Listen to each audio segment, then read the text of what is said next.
Éric Chaumier, avec votre association de commerçants Fateo 06, vous êtes un peu à l'initiative de cette opération Une belle journée, puisque la première édition, vous l'avez organisée sur Cannes. Oui, tout à fait. Avec mes présidents, on avait planché pendant 6-7 mois justement cette opération en se disant comment on fait pour renforcer nos liens avec nos clients. Et puis on a trouvé que ce concept de la belle journée, donner le sourire à nos clients, nous convenait vraiment parfaitement bien. On a fait cette opération en avril 2017. Ça avait très bien fonctionné. On avait fait 5000 likes sur la page. Et puis ensuite, notre amie Caroline Breuil, donc de la FACAR, qui est notre fédération à l'est du département, a renouvelé cette opération en octobre. Et ça a connu encore un succès encore plus important. Et donc on s'est dit pourquoi pas de la lancer au niveau départemental. Et donc cette année, ça rassemble 11 associations de commerçants sur pratiquement l'ensemble du département? Alors, ça regroupe 65 associations de commerçants et 11 fédérations. Il y a 65 associations de commerçants qui sont regroupées sous des fédérations. Donc on a bien les 11 présidents de fédérations qui participent à cette opération, donc 17 villes participantes. Et puis la Chambre de commerce, effectivement, a porté ce projet de A à Z. Alors peut-on rappeler les principales caractéristiques de cette opération Une belle journée? La belle journée, le leitmotiv de cette journée, c'est comment on donne le sourire à nos clients toute la journée.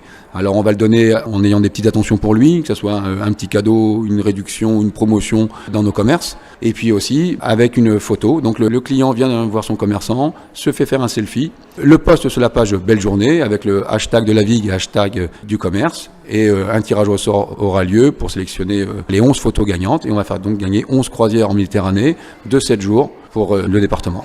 L'un des objectifs de cette opération, c'est de renforcer le lien entre le commerçant et ses clients. Oui, de renforcer le lien, évidemment. C'est aussi de montrer que le commerce de proximité aussi, c'est la convivialité. C'est aussi montrer que le commerce de proximité est très important, non seulement au regard des commerçants, mais également au regard des clients. Les clients, après ces opérations, on s'est aperçu qu'effectivement, ils avaient aussi de l'attente et qu'ils espéraient que le commerce de proximité puisse perdurer, ce qui n'est pas toujours le cas dans certaines villes. Bernard Schex disait tout à l'heure que le commerce de proximité, c'était un mode de vie et du lien social.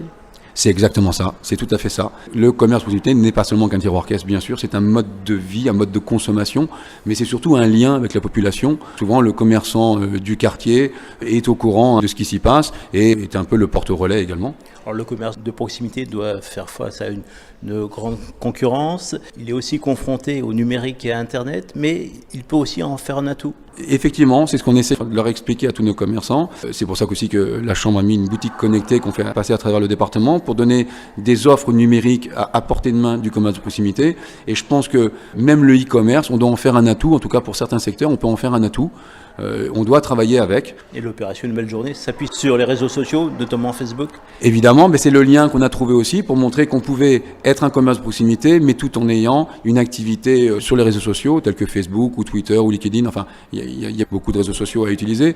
Mais déjà, je pense que le commerce en lui-même doit s'évaluer, doit se tendre vers les numériques. En tout cas, c'est ce qu'on espère, nous, au niveau de la Chambre et au niveau de nos présidents d'assos. Et le commerce de proximité reste un atout majeur et indispensable à l'animation d'une ville?